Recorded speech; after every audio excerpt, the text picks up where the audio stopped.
You are now listening to dannyrants. I've worked in the music and entertainment industry for the last 2 decades. Because of that, I've had the privilege to meet some of the craziest and most wild people in Australia. Come with me as I expose their stories for your listening pleasure.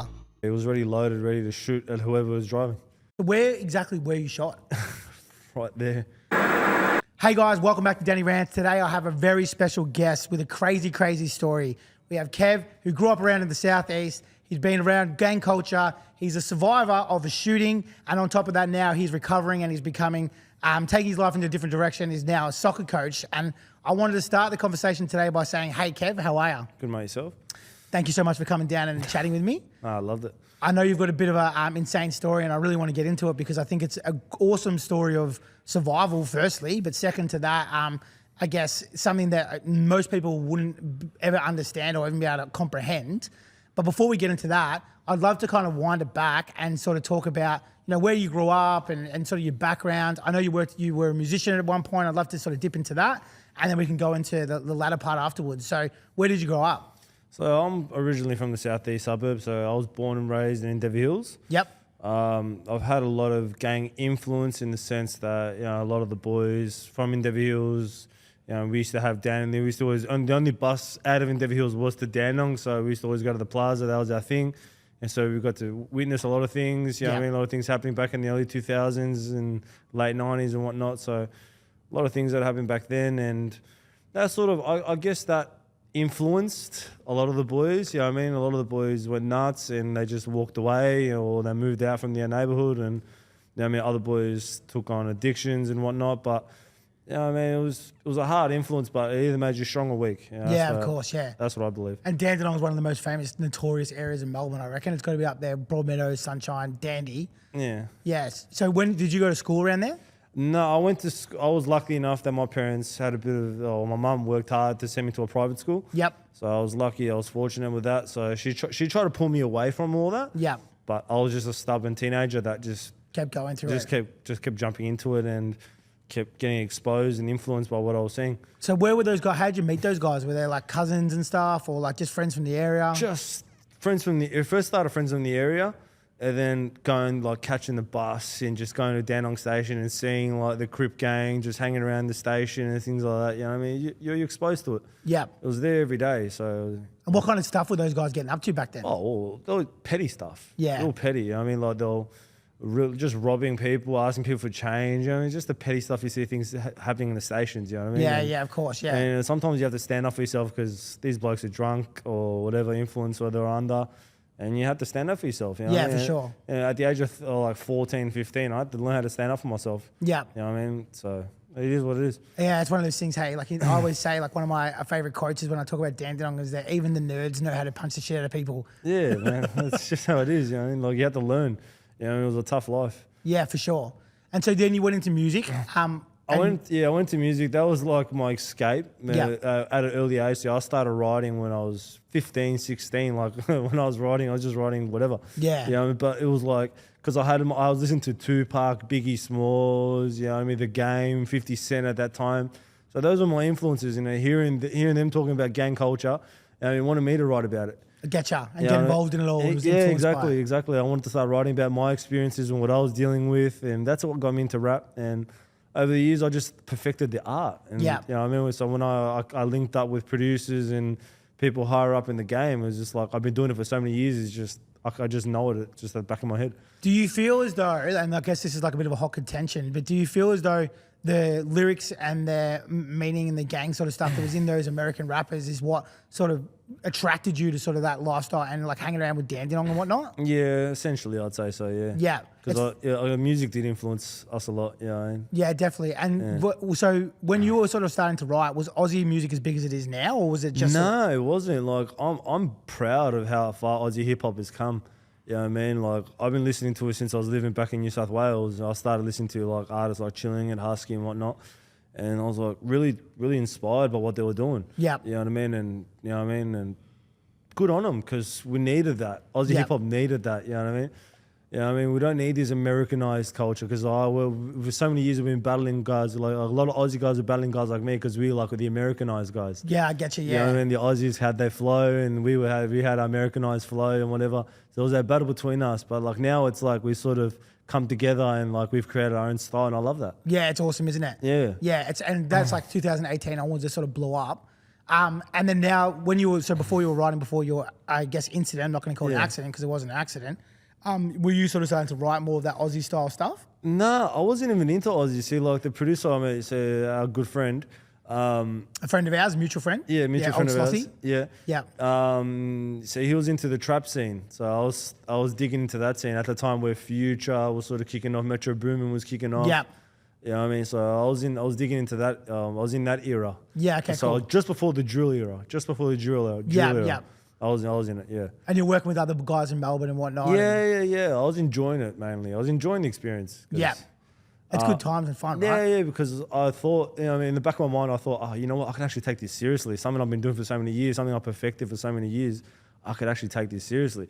But then when I really started digging into realizing how much work it is with social media and all that, exposing yourself, putting yourself out there, I realized I didn't really have the knack for it. Yeah, okay. Yeah. So before your incident, did you decide to stop doing it or was it that No, it wasn't that. I moved away to New South Wales. Yep. And For work or? I moved away because I had a relationship with somebody over in New South Wales. Moved over there, start up a new life, got connected with football, Yep. on a real serious level. And I just didn't want my music because I knew what I wrote. I knew what the videos or the things that I was exposing and Yep. the influences that I was portraying. You know, I knew that. And I didn't want these kids, these 13, 14, 15-year-old kids to see that and then question me. It's like, hold on a sec, you're telling us not to do that, but yet you're doing it on these videos, you know what I mean? Yeah, I get So you. I didn't want, so I wanted to, that's why. So I pulled myself away from the music and I said, you know what, I'm going to dive right into coaching. I'm going to give these kids the best chance they got. You know what I mean? Because this country doesn't really offer that much, you know what I mean, in terms of, you know, football opportunities. So whatever you can give them, give them. Yep. And then you end up coming back from New South Wales. I came back to New South Wales just because of a family incident.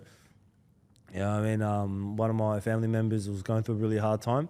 So I thought, well, the smartest thing to do is to, because that family member came up to New South Wales when I was going through a hard time and supported me during my hard moments. So when he was going through his hard moments here, I'm like, I'm not going to let him down. So I came down here and unfortunately I was only here for 3 days. Oh, wow. 3 days. So I spent 3 days with my mother, my family members, the few that I couldn't meet in those 3 days. Yep. And then I was The put to incident sleep. happened. Yeah, I was put to sleep. So we'll kind of wind into that because I'm guessing it was a bit of a massive pivotal point of your life. But you were here for 3 days. You just come back from New South Wales and you were shot in the head. Yeah. And can you talk about what and how that kind of transpired? I just wanted to smoke. I just wanted to smoke that night, and I connected up on Facebook with a friend of mine, and I just needed to smoke out of. Connected up with her, and excuse me. You're right, bro. Connected up with her, with just the pure intentions of having a cigarette, just having a smoke. I didn't know what domestic she was going through at the time. You know what I mean? Apparently her ex-boyfriend or something had like a tracker on the app or like one of those apps that tracks the phones or whatever. Yep. So he sort of called her out that she's outside the house. He rang her up, pulled up to the house, rang her up running amok, you know what I mean? Come back home, this and that. So they were together or they were? I don't know. Don't know, don't care. I don't know. You know what I mean? And the worst thing about it, I mean, I got shot, you know what I mean? And the person that was supposedly be my friend, she fucked off and disappeared with him. Oh, wow. Sorry for the language. But yeah, she disappeared with him. I'm left there screaming like, hey, I need help. But there was no one there. So you were just sitting in the car. Was it like nighttime, daytime? Nighttime, 3 a.m. in the morning. 3 a.m. in the morning. Yeah. So you're just sitting out there having a and then... No, so I drop her off back home. Yep. I drop her off back home and he was waiting out front of the house, loaded. Yep. He must already put the bullets in the gun by then, you know what I mean? And yeah, he was already loaded, ready to shoot at whoever was driving. Yeah, wow. So you'd never met him, you didn't know him? Didn't know who he was. Yep. I'll just pull up, you know what I mean? And the next thing you know, like, it was just one of those moments. You see a gun pull up to your windscreen and you freeze. You don't know what to do. You know what I mean?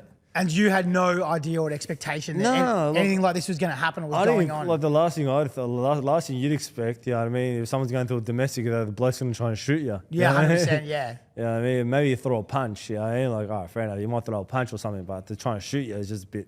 Drastic. Yeah, like, you know what I mean? When I saw the gun getting pulled, like, last thing I see, like, I didn't even think he pulled the trigger. Because, like, a lot of people get tripped out when I tell them this. I didn't feel the pain. Like, Yeah. when you get shot, you think you see the movies like, big, exaggeration, but I didn't feel nothing. And so when it happened, so was it you sort of pulled up and then the guys just come straight over to your window? Yeah, came up to the window, saw my face, boop. And within seconds. So you had no time to even process what I didn't really even was- time to even react, even to switch the car on and maybe even just Try and get out. sideswipe him or something, you know what I mean? Nothing. Yeah, and do you remember the time leading up to it, or do you have like blackouts, or you can remember basically the whole night prior? I remember everything. You can remember everything, really. Everything. Yeah, wow. I was still conscious. after getting shot. Is that uncommon? I don't know, because I haven't spoken to many people who've been shot in the head. Yeah. Most people that you hear about who've been shot in the head aren't alive to talk about it. So where exactly were you shot? Right there. Really? So you've just looked like that across the window? I just did this and bang. Yeah, wow.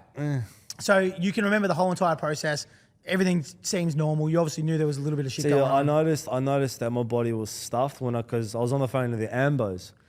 So to wind it back, you've been shot. Yeah. You remember it. Yeah. Then what happens? Do you open the car door? What? No, I didn't even notice that I even got shot. I honestly thought that he punched the gun through the window and hit me in the head with like I don't know, they tried The butt or whatever. yeah, with the gun. I thought he hit me with the gun. I didn't think I got shot. I didn't hear the bang. The only thing I heard was a window shatter. Yep. You know what I mean? So I felt like it honestly just felt like a punch to the head. Yep. You know what I mean? And then like until I looked in the rearview mirror and I saw the blood like spilling down my face, that's when I noticed it was serious. Yep. You know what I mean? That's when I called Ambos 000.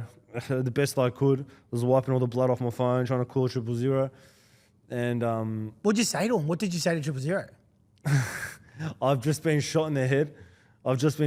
Can you mark out where I am? Can you ping where I am? Because I didn't even know where I was. So you were talking fine though, like I was trying to, obviously I was in survival mode. I went into survival mode. yeah, all the adrenaline and whatnot. Yeah, I went into survival mode and I was just like, can you just ping where I am? And he's like, no, we can't ping you where you are. And I was like, we need an address. Can you tell us an address? Are you serious? And that's when I try to get out my car. Somehow managed to get out my car. I took one step and that's when I noticed my left side, I was having a seizure. Yep. And my left side just collapsed. Okay, and you fell on the ground. And I fell on the ground and I sort of scraped myself up. And this is one thing that like I remember to this day and I'm never going to forget. And I've been asking the police to pass me the information on the bloke because there's somebody that pulled up in a black Merc. Yep. He helped me. He rang the ambos for me. You know what I mean? And like he was there when I blacked out and I woke up 3 months later. Man, so lucky. Hey, you're so lucky that guy pulled up. Yeah. So he was able to tell their... Yeah, he honestly, he didn't even think I got shot. I remember he was panicking because like I told him I got shot, but he thought I just had a car accident. And you've never been able to connect to this guy? Never. No, like if I could send him like anything, you know what I mean? Like a bottle, like I would just say thanks, mate. You saved my life essentially, you know what I mean? So one step back before we keep going into the next part in the recovery is where were you exactly? Like what suburb were you in? Narry Warren. So Southeast suburbs. yeah, southeast suburbs. So I was on Pound Road or Shrives Road, whatever they call it now. I know it, yeah. So I don't know if you know this, but I actually own the club there, the local one, Empire. Empire. So I know that area really, really well. District 14, yeah. Yeah, or District 14 now, yeah. Yeah. So at that point you've fallen off over, Yeah. and then the guys kind of came over to you and spoke to the operator on your phone. No, he called on his phone. Yeah, okay. And then you just black out. You don't remember I anything. just blacked out. I gave up. Yep. I remember I closed my eyes. I'm like, that's it. Like, I thought I was going to die. Yep. I thought I was going to die. So I just closed my eyes. I'm like, yeah, whatever. So what was that feeling like when you were sitting there thinking? The thinking of giving up? Yeah, were you scared or were you like? No, just my heart sunk. Like, you just gave up. Yeah. Just gave up. Just close your eyes. I just closed my eyes and I just gave up. It wasn't like I was like out of breath or anything. You just thought you were dead. I just thought I was dead. You know what Yeah. I mean? Like, ambos ain't coming, you know what I mean? I tried calling him, this guy's trying to call him. I can hear him struggling, trying to map out where exactly we were. You know what I mean? I thought, no, this is not happening. You know what I Yeah. mean? Like, and then, like I said, 3 months later, I wake up in a hospital. What surprised me the most was seeing my ex-missus at the time and my mother standing together. At the set when you woke up. Yeah. Yeah. And so were you still in the ER, the emergency? I was in intensive care. Yeah, intensive care. Yeah. So when you during that 3-month period, like, was it like sort of like pass out, wake up, or did it feel like a long time? Like, what was that? See, that's crazy. It just felt like a regular nap. It just felt like a regular nap. Yeah. That's crazy. I mean, like, that's like I just closed my eyes and I wake up and it was 3 months later. Yeah, fuck. Yeah, I mean, on top of that, I grew 6 inches. Yeah? Yeah, because apparently you grow when you sleep. Really? Yeah, so I was 6 foot, just standing 6 foot, and I went to 6'6".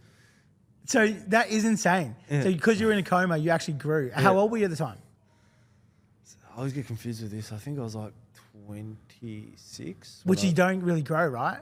Yeah. Yeah. So well, if you're not in a coma, you wouldn't grow. But it's only if you're in a coma you grow. Yeah, and like in my feet, like I've had to buy new shoes because all my old shoes have just gone small on my feet now. That's insane. Yeah, and that's common, is it? I don't know, man. I don't know. Yeah, the human body is amazing, so who knows? Yeah. So when you went through that process, I'm guessing obviously you don't remember, but what actually happened? Like when you've gone to the hospital, your family going through it, the recovery processes. My family, they suffered the most. Yeah. My family probably emotionally, they felt it. All my family and friends, because it hit close to home. It hit really close to home. Yeah, I mean, especially, my brothers. I mean, they really emotional in the sense that they felt it. You know, I mean, their little brother.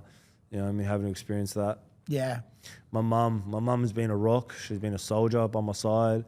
Anything I need, everything I need, she's been there. You know what I mean? Even when I was in hospital, she would bring me dinner. Every day. Every day. Yeah. KFC, Macca's, whatever I wanted. Yeah. You know what I mean? 'Cause I wanted to eat. After I woke up from my coma, I just wanted to eat. I was just smashing food. Yeah. And That must have been awesome for them to watch you wake up. they couldn't believe it. Like, because they told my mum, they told my parents that I wasn't going to make it. Yeah. So this is in the early stages? This is in the early stages before I woke up. So they already told my parents, they already made my family aware that I probably wasn't going to make it. So they were already expecting that I was going to pass. And they also told my family that I was going to wake up as a vegetable. That I wasn't going to be conscious about nothing. That was another. But when I woke up speaking Spanish. Yeah. Because I speak fluent Spanish at home. I woke up speaking Spanish to my mum and looked at my mum and I started speaking Spanish to her. And that's why my mum knows that he's perfectly fine. Yeah, wow. Yeah. What made you think you spoke Spanish? Because your mum speaks Spanish? Yeah, because I saw my mum. Yeah. I saw my mum and I think I said something about God. I mentioned God to my mum. I can't really exactly remember what I said. Oh, I said something that God didn't want me or Jesus didn't want me yet. I said something like that in those lines. Man, that's a wild thing to say when you wake up, hey? It's like, he didn't want me yet. He didn't want me yet. Something like that. Yep. And because I remember I had these wild dreams of spiritual stuff. A lot of spiritual dreams. So in that 3-month time when you're in the coma, you can remember the dreams. I can remember all the dreams, all the spiritual stuff I was dreaming. Yeah. And that's what led me to Christianity. Yeah, wow. Because now I've become a strong, post my injury, I've become a strong Christian as well. So yeah, man, I really want to get back into that too, but going back into the other stuff. So when what gun were you shot with? 9mm. Oh, really? Like a handgun? Yeah. Okay, wow. So you've gone through that process and the ambulance have gone and said, hey, look, you're not going to survive. You told your parents. And then you've been in intensive care the whole entire time. During that 3 months time, do they just put you to sleep and just hope for the best? Or is there like processes and surgeries you had to go through? A few surgeries. So I'm trying to remember exactly. So I know they put me in a coma. So they put me in an induced coma. They removed my forehead, so my brain can swell. Yep. So that's why I have this scar from from ear to ear, because they removed the frontal lobe, so my brain could swell. Straight away, I'm guessing. Yeah. Yep. And they removed obviously as most scrap metal as they could. Yep. From the bullet. I think most of that bullet scrap was given to the police and detectives for them to investigate. I still got a bit of scrap left, so I need to go. Every time I go to an airport, I need to show. Really? Yeah, I need to show detectives because my head will go off with a metal detector. Yep. So, yeah. And so why do they think that you did survive? Like, how did you sort of get past it? Because I'm guessing there's not many people that have this story to tell. Mental strength, resilience, you know what I mean? Like, for me, I got pissed off. I got real mad. I was like, stuff this, like I had a good run. I was having a good run in my life where things were sort of going well. Then I come back here and boom, 3 days later, your knees, your legs get cut from underneath you. You know what I mean? Like I was mad. I just wanted to prove to everybody, you know what? Even through the worst of times, I can still come out the best. Yeah, for sure, 100%. Yeah. And so how many years ago was this now? I saw it in the news before. About 4 years ago. Yeah, It was okay. 4 years ago, no longer, yeah. And so when you've gone through the process, you've survived, you've woken up, you've had these erratic dreams, right? That's led you to Christianity. Yeah. Can you explain to me, like, what some of those things were that you sort of went through, and then now, like, where you're at with your religious sort of journey? So what I saw, it's funny because I've been a football fan, obviously a football coach and whatnot. My dream, like my ultimate dream, was to be a football player. Before now becoming a football coach, I wanted to be a football player. I wanted to walk out of a stadium, and in this dream, I was the striker. I was the main player. I was the main guy, and Jesus was the goalkeeper. I had the perfect opportunity. A cross comes in, I whip it with my head. I remember visually, I whip it with my head, and Jesus puts a hand on it, saves the ball perfectly. And then he puts his arm around me and tells me, "You're not ready to score yet." And that's stuck with me. You know what I mean? Wow. Like I always think to me, what if I scored that goal? What, like it's like you're trying to achieve your goals. Like what if I achieved my goal and I scored that goal? Yeah. Like where would I be? You know, would have I made it or not? And then the way I turned to Christianity, it was because of that, because of what I saw, and like obviously hearing that when I woke up, all the amount of people that were praying for me and everybody that were, you know what I mean, they were in tears, you know, going to church and praying for my health and whatnot. You know what I mean? I sort of just gave in. I wanted to listen to the stories of God, you know, and and I was sort of preaching the Bible, and I like when it's jubilant. I don't like it when it's, you know, like too. I understand you, yeah. Yeah, very serious. I like jubilance. You know, I like happy family, community. That's why I've approached the church, because it's community based. For sure. You know what I mean? Like we're all friends, we're all family in a sense. You know what I mean? You feel a sense of belonging. Yeah. And so what were the sort of, when after you've kind of come out of hospital and you've woken up with your parents, I'm guessing you probably, that wasn't the end of the journey. I'm assuming you were in hospital for a while after that. Oh, heaps, yeah. Yeah. Can you walk me through that? About 11 months in hospital, rehab. So I was in about, I think, I don't even remember the date. So it was about 4 months, I think 4 months in intensive care. And then from intensive care, I got transferred over to the Caulfield Rehabilitation Hospital to learn how to walk again. Yep. So that took me about 9 months. I've actually been there. My brother, he jumped off a bridge when I was about 25, and he had to go through the same process. So Caulfield? Yeah, he spent like 5 or 6 months there, I think. So Yeah. I know the place pretty well. Yeah, so I was there at Caulfield Rehab Hospital for about good 6-7 months. Yep. And we walked away. We walked away from hospital. That was my biggest achievement in life, walking away from the joint. Yeah, wow. And so like, and that was that hard going through that, or would you the whole time you were just hard as hell, because you never. It was like being in prison. You never know when you're gonna get out. Like at least in prison they tell you, you know, you got 6 years. You know what I mean? And there I didn't know. I didn't know. Like I'm still. When am I leaving? You know what I mean? I want to see the outside world. You know what I mean? I'm staring out into a window into like just buildings. You know what I mean? Like there's nothing out there. You know what I mean? That was me for like 7 months. You know, I didn't know how long. I wanted to get out. Yep. I was so committed to walking. I wrote it like the law of attraction. You know, I started believing the law of attraction. I wrote it up on the whiteboard in front of me. I'm going to walk again. I'm going to walk out of here. Were they saying you weren't going to? Yeah, they told me that the possibilities of me walking again were very slim. Yeah, wow. And my arm is probably the hardest thing to really recover. But so what are the injury? What's the injury like? The long-term injury is left side disability. So I'm handicapped on my left side. Yeah. So I lost my neural pathways on my left arm and my left leg. So I've had to learn how to just recover those neural pathways again. Are you still doing a lot of rehab now? I'm lazy, man. I'm really lazy. Yeah. I've gotten really lazy with it. But I need to get back onto it, especially for my arm, because I need to get the most out of this hand. Yeah. Yeah. So when you were doing the rehab, it was working better than now? Not really? So sort of post-recovery and post everything else, what are you doing now? See, I love my gardening. I love my football. So I love being handy outside. So like mum's garden, I flicked it around, planted fresh flowers, you know. So that's been keeping me entertained, you know, dealing with life, dealing with, you know, soil and all that again. That's been fun. And football-wise, I'm just trying to dig back into the Victorian scene again, see if it gives me a go. Yeah, cool. So you're like hoping to get into do like coaching or something like that, or? Yeah. Well, I need to start doing my courses in Victoria again. You know, so I need to restart. So it's a point of restart, to be honest. Did you have a lot of after it happened media attention or media pressure, or did they sort of leave you alone? Nah, they didn't pressure me. Yep. Yeah, I mean, I was surprised. Like my parents sort of confronted the media, and they said what they wanted to say to the media, so they could be heard. But me, no, not really. I'm glad because I don't want to Have to deal with that sort of stuff. I don't want and that's why I didn't even go to the trial. Like when they trialed him when they gave him 17 years. Yep. I didn't even want to go because I knew that as soon as I walk out of the courtrooms, they're going to push microphones in my face. Yeah. And I know we talked about this beforehand, but you just like, that's the one part. This story is about survival and and you getting through it and resilience. It's not about that. Like that's just one part of the story. That's just one part, yeah. So from other than the obvious stuff, which is the injury and whatnot, but how else has it changed your life? Oh, everything, mate. So it's like it's a restart. You know what I mean? I'm given another opportunity. It's like someone takes your life and you give it another life. Yeah, I mean, what are you gonna do with it? You know what I mean? All right, these are your obstacles. You're disabled on one side of your body. All right, try and make the most of your right side then. You know, so you just have to rethink. You just have to rethink of ways of doing things, reliving your life again. Yep. You know what I mean? Like I learned how to walk. I don't walk the best, but I still power walk my neighborhood as much as I can.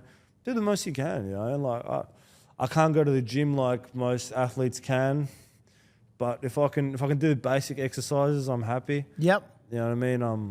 I'm content. I try to look good. I try to look good, feel good. Yeah, I was gonna say you look like you hit the gym. Yeah, no, I just try to look good and feel good. Yep. Yeah, eat well. Eating well is very important for me. You know what I mean? I shop. You know, I do my shopping, my own groceries and all that. So just learning to live independently because I'm on the NDIS and their main job is for me to be able to live independently, and that's what I'm trying to achieve as well. Yeah, no, that's nice. So you're living by yourself. You're living with family still at the moment? No, see, I live with my mum. Thank God. Yeah. Thank God I have her support. You know, I mean, I'm blessed by that.